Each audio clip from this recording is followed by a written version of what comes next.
guys, Rico here, and I am back again, serving you another episode of Online Warfare. And it has to do with people and their overall opinions of what transpired a couple of days ago. It has to do with this series called, in Korean, it's Na Honjaman Level Up, which translates to I level up alone, or I only level up alone. And worldwide is known as solo leveling. So they had the Crunchyroll Awards this year, and wait for it.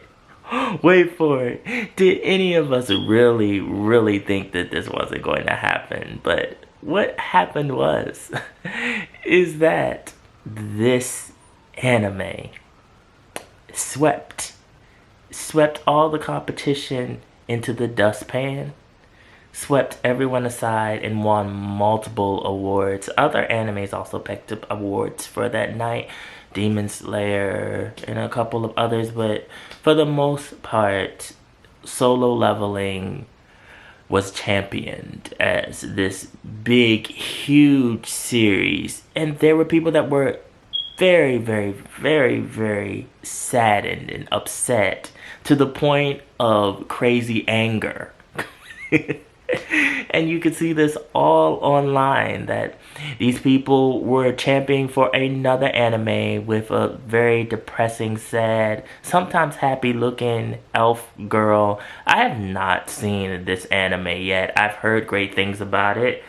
I've heard people say that it is more about the drama and the quiet, settled things than action, and I can understand that. I do want to check it out. If it's anything like other anime series like Violet Evergarden, which I absolutely love, is one of my favorite animes. And this is also coming from a guy that grew up in like years and years ago. Some of y'all might be too young to even know like Dot Hack Sign, where there was little to no action in that, but it was just them walking around in this game world. And even like virtual games and all this ties into solo leveling as well, and the concept of the story, and how it's very much based on this system of gaining points and gaining experience points to level up. And it's this world of that, and these monsters being in these gates, and these people who are wielders just getting more and more experience and leveling up and being on different levels. It's very much like an RPG game, and this type of storyline catapulted solo leveling to stardom. And so many people know this series. People who are like diehard fans know the novel. The novel is actually the original story. It's very long. And then Dubu, who was the creator that passed away, the illustrator, he actually illustrated the manhwa. And that's how people know it, through that medium. And then from there, Japanese people, a Japanese company took it and they made it into an anime. And that anime is what really helped set popularity of this series in stone. And now we see where people are arguing online about, you know, it is popular and that's why it got all those awards. It's really not that good. It's kind of good. We feel like other anime series should have actually gotten this honor, and it's not fair because it's just because this series has a lot of eyeballs on it. This series has been getting awards. This is not the first instance. You can go back and see the history. It's been picking up awards, and it was this series that really brought manhwa into the mainstream outside of South Korea, to be almost kind of side by side with manga, but not exactly. I do feel like that there's issues here that we can talk about that was brought on by solo leveling, where solo leveling kind of cast a shadow on, I feel like, a lot of the manhwa series that came after it. So bear with me here. This series itself created a whole lot of copycats and doppelgangers and clones, because all the series that came after it had to do with the same concept of skills and leveling up and seeing the world like an RPG game and having like that little info window. Oh my goodness. I can name so many off the top of my head, and I actually went into a lot of these series liking them on the basis of liking Solo Leveling. But after a while, it was like, okay, one series, oh yeah, you know, it's kind of like Solo Leveling. Then another series, that's kind of like Solo Leveling too. Then the next series. This is getting ridiculous now. And it keeps going. We can talk about the whole manhwa space overall in a lot of the series. A lot of them are very similar. It's the same thing, even with the romance, the underdog girl being with the rich, handsome guy, or the guy that's supposed to be out of reach for them, but really the girl that's the underdog isn't really ugly. She's actually cute, but in their eyes, it's like because she's plain, it's like, oh, she can't get that type of guy.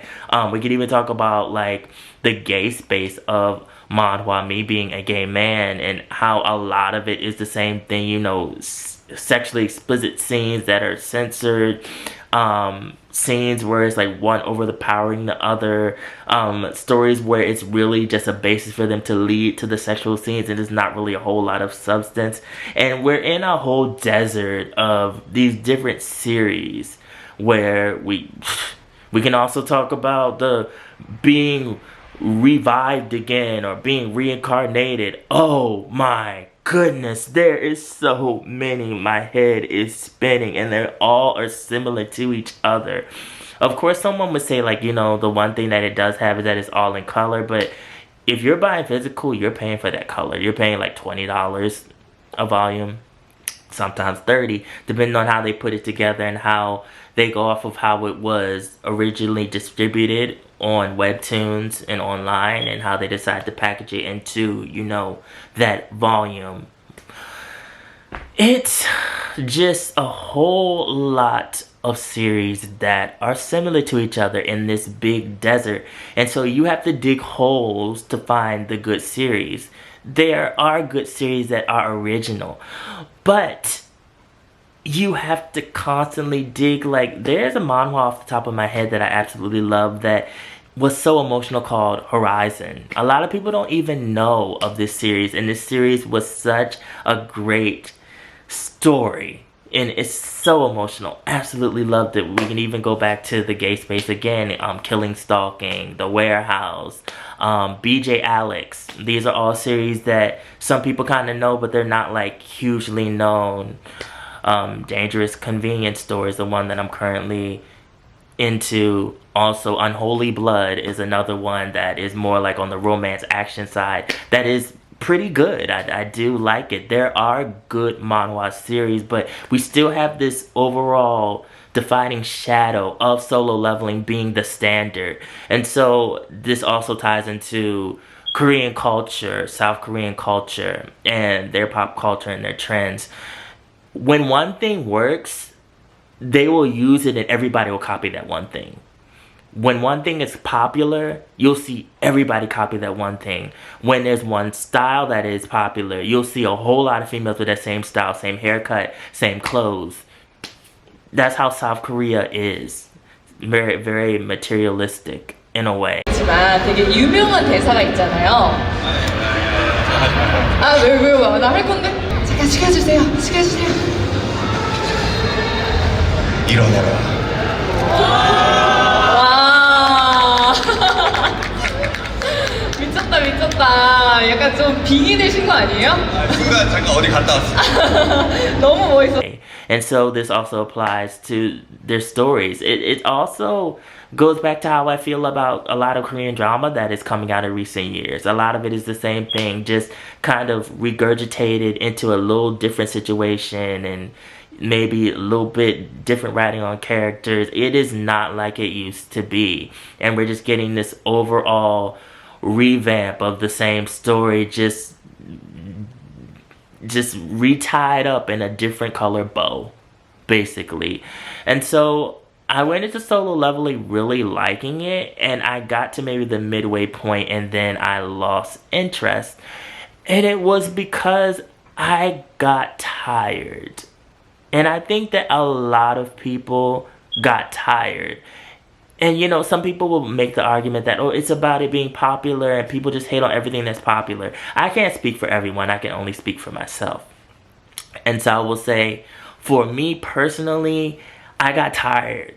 So like I was really into it, and then when I get to the point where something becomes a chore for me to get through and it's not me enjoying it, I'm like, yeah, it might be time for me to take a break.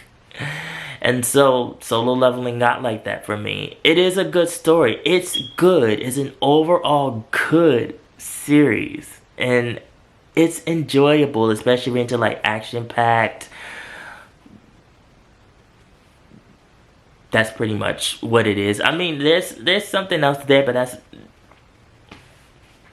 that's pretty much what it is.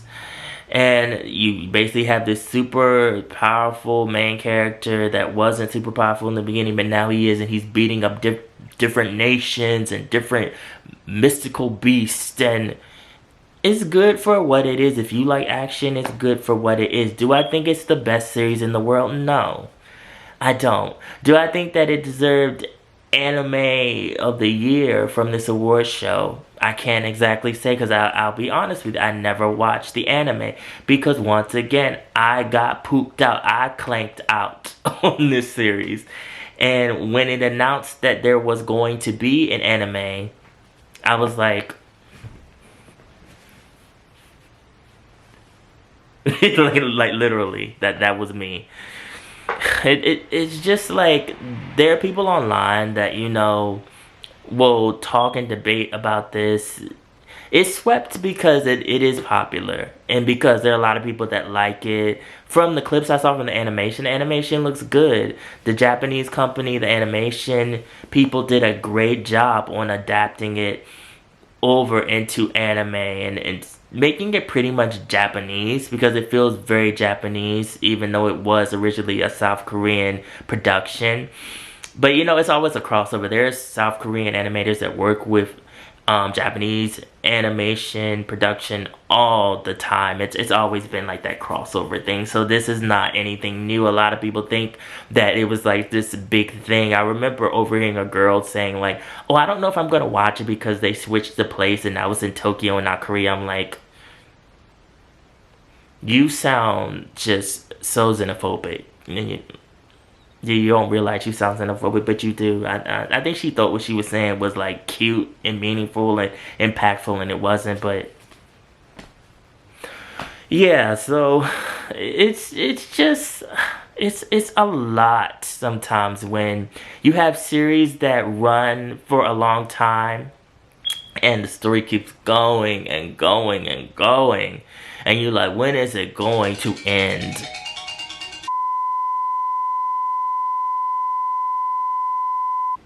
But yeah, I think that there are people that overall just are tired. And there are also that sector of people that don't like something that gets super, super popular. It is what it is. I really could care less. If I like it, I like it. If they don't like it, they don't have to like it. Find something else to watch.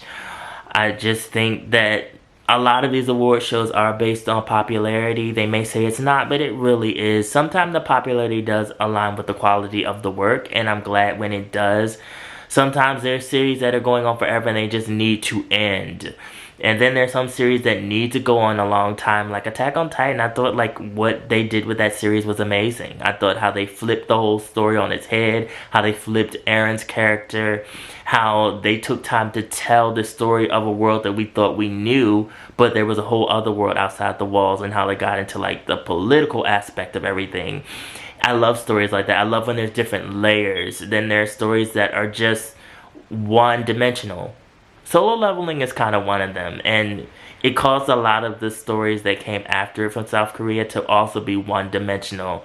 And the art looks good. The action is good. But overall, it's just something that you read when you want something that is just in your face. And I think a lot of people like that. Me personally, I like different forms of storytelling. Not everything has to be hi-ya in my face. Some things can be subtle. Some things can be based on emotion. Something can be just dialogue, where it's just character emotion. I love character-driven stories. I always have. I love stories that make me feel something, that show me that, you know, life is not always happy endings, that life can be hard sometimes, that characters sometimes are not likable. I like all of that, and I like to search for that, and those stories are out there. It's just, you have to search, and you have to look far and wide for these stories. So, you guys, this is a lot to think about. How do you feel about this whole thing?